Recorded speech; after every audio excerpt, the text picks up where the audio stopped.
Hey guys, and welcome back to the channel. Today we are going to be talking about the movie Warcraft, and I have my younger brother with me, Diego. He was here before last time when we talked about the last Hunger Games movie. So, I have never played any of the Warcraft games. I'm going into this movie without knowing pretty much anything. So I will be reviewing the movie objectively, solely the movie, and my brother has played Warcraft for how many years now?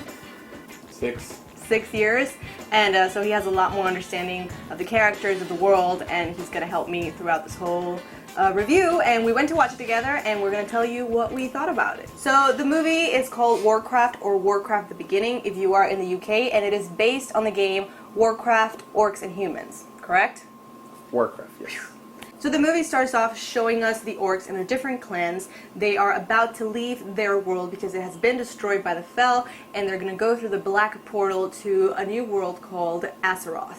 So this is the land Azeroth, where the orcs are going to go through the dark portal to actually take the land by force, because this land is known as the Eastern Kingdoms, where it takes place, and the humans populate that area. So the whole movie is basically the confrontation between these two races, deciding really who is the bad guy and who is the good guy, which I like the fact that you can really side with either side. It's really interesting in that matter. It's very fun, it's very interesting for an outsider, and as you said, you were really happy with what they did with it. Yep. The only thing about the movie is that if you're an outsider and you go at it alone, you're gonna be really kind of lost in a lot of places in the movie. You're gonna be like, okay, what's happening here? What's this? What are these guys doing? You know, and you kind of need a background that the movie doesn't give you. Like, where does this magic come from? Where does the orcs come from? Why are the orcs a lot powerful? And why are humans have this magic? And where does this all come from, you know? That's definitely how I felt. The movie began, and I did understand that there was a long history between the orcs and the humans. They have like a little bit of a narration in the beginning, but there was not a lot of explanation, and I felt very confused in, I would say, the first 30 minutes of the movie. I do have to say, Durotan, probably my favorite character in the entire thing. Yep. He seems to be the focus of the movie from the very beginning. He is the orc, and he's the chieftain, is that the word? Yep, of chieftain. the Frostwolf clan. Of the Frostwolf clan. The whole movie starts with him and his pregnant wife, and I think she's not supposed to go through the dark portal. You know, we're only supposed to be bringing the strong of the horde at this point, so she kind of slips in there. There's a really tight connection between these two characters. You can tell how much he cares, and you can tell he's very doubtful of the motives behind the horde. The orcs are being led by a very powerful warlock called Gul'dan. I hope I said that right. And he uses spell magic to get them through the black portal. The magic is incredibly powerful, but it needs life form to work, so it sucks the life out of whoever you decide to sacrifice in order for it to work. So I guess you could call it the bad magic in the whole world, and that's something that Durotan is realizing, that wherever they go and they follow this guy, bad things are happening, and they kind of can't stabilize or stay in one place because everything around them is being destroyed because of Gul'dan. I understand Durotan, and I would side with Durotan. I think he's one of the most developed characters in the movie. The only one. I think so, and that's kind of what bugged me, because I liked him a lot, and when it came to the human side, there are some interesting characters, but it's not crazily developed. So we have the King Lane, and we have the Supreme Commander Lothar, and also a very good friend of the King. You have the King's wife, and then you have Medivh, who is the mage and the last guardian of the realm of Azeroth. And then you have Khadgar, who is supposed to be the pupil of Medivh, and he was going to be like the new guardian after Medivh is done. And then you have this sort of in-between character between these two races, and she's a super cool, badass chick. I feel like she's the character I got the most because she doesn't feel like she belongs anywhere. I believe her name means that she's cursed, so she doesn't belong to a particular clan, yet she's very useful because she speaks the language of the humans, and she becomes sort of like this in-between character in the negotiations and in the fights. The thing is, going back a little bit to the humans, I mean, you don't get really a lot of good detailed background about any of them, you know? Yeah. Not about Khadgar, not about Lothar, not about Lane, no, about nobody. The only thing you really do get a lot of information about is about the whole orcs, and actually not every one of them, just Durotan. Not even Ogrim, Doomhammer, nobody. Actually, nobody. You don't get a lot of background from them. I think they say Ogrim Doomhammer's name like an hour and a half into the movie. Like, they don't say his name at all, and then it's like, Ogrim Doomhammer, and you were like, oh, it's this guy. Yep, and the thing is, if you guys don't know in the story, this is not a spoiler by the way, is that Ogrim and Durotan are really best friends. Yeah. You know, and they don't really show that emotional connection about, oh, you're my best friend, you know, you should be here for me, I should be there for you. No, you don't get that until the very almost end of the movie, and it's kind of like a letdown because you see him walking around and you're like, oh, that's Ogrim Doomhammer. I think one of the reasons the movie feels a little bit like you don't know what's going on, I didn't like the editing a lot.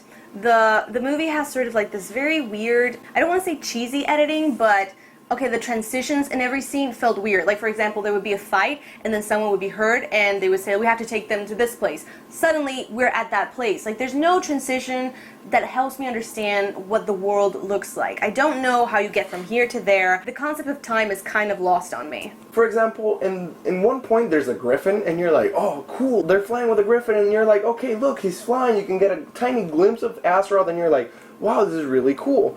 But then after that tiny moment at the beginning of the movie, everything is, we teleport, boom, boom, we're here, boom, boom, we're there. Which I don't have a problem with the teleporting, because that's really how it is in the game. Yeah, and that's something that I wish it could have been a little bit more explained, and you could have done it. I mean, the movie's already 2 hours long, but I feel like you could have done it with a few tweaks here and there. Okay, so let's talk about the CGI. How did you feel about it? It was surprisingly amazing, honestly. I thought it was great. The movie is overly CGI, like, I can admit to that. But I just don't see how you can do this movie any other way. I think it has to look the way it did. It was vibrant, It was colorful, it was definitely very different from, I think, anything you've seen in a movie, but it didn't bother me. The details on every freaking character were incredible. I mean, just looking at Durotan up close, it was amazing. The Griffins were great. There's like one scene where Lothar is on one of them. God, I mean, between the action and the CGI, I really have no complaints. And the only bad thing about the whole fighting is that you don't get really a good glimpse of the blood. You don't at all. I didn't see a lot of blood. You only see orc blood for just like what, like you don't even get to see it a lot. If you really pay attention, you can see it. But I never even saw red blood. I think I would say, if anything, the CGI was a little too clean. Like, everything looked a little too perfect in certain moments, like in battles. I like the story. I would be excited to see more of it. I genuinely enjoy it, and I gotta tell you, I was surprised that I did. I didn't have high hopes for it. Not because I think Warcraft is bad. It's just because I knew nothing about it. If you could rate this movie 1 out of 10, what would you give it? I would give it a 9 out of 10 as a Warcraft fan, because honestly, it pleased me a lot. I expected a lot less, because I thought from a fictional game to a movie to a real movie, but it was really good. I would give it a 7.58, probably an 8. It's the character development. I feel like it wasn't inclusive enough to people who haven't seen it. So as a standalone movie, it has a lot of flaws. As a adaptation of a video game, I thought it was excellent. I think actually maybe the fact that it's missing a couple of things, if you're interested, makes you research stuff, which is something I did. It makes you kind of like go, well, there's clearly more about this. Let me go check this out. So in a way, it's not good for a standalone movie, but it got me very interested in the entire story. I would definitely go watch it again. I thought it was really fun. So guys, that's what we thought about the movie Warcraft. Please don't hate me or murder me in the comments section down below if I said a name wrong, if I pronounced something wrong. I did the best that I could. If you need a tank or a damage per second player, just let me know, because I'm the guy. He will PR Dynasty, that's my battle tag. Add me and just send me a message saying, hey, this is a fan from YouTube, and I'll help you out. Hey, I'll even help you guys out. If you tell me that you subscribe to her channel, I'll give you 200 gold coins in-game. I did not tell him to say any of that. That just happened. And if you want to tell me what you thought about the movie, or how do you feel about these new video game to movie adaptations, leave a comment in the comment section down below, or you can find me on Facebook, Twitter, even Instagram. They're all at Cineclub channel. You know where you can find him in PR Dynasty. In this virtual world. I hope he behaves.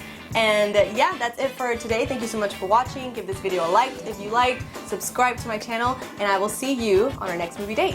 Loktarogar for the Horde! For the Alliance! See the King and Gnora talking. You're not supposed to say their names.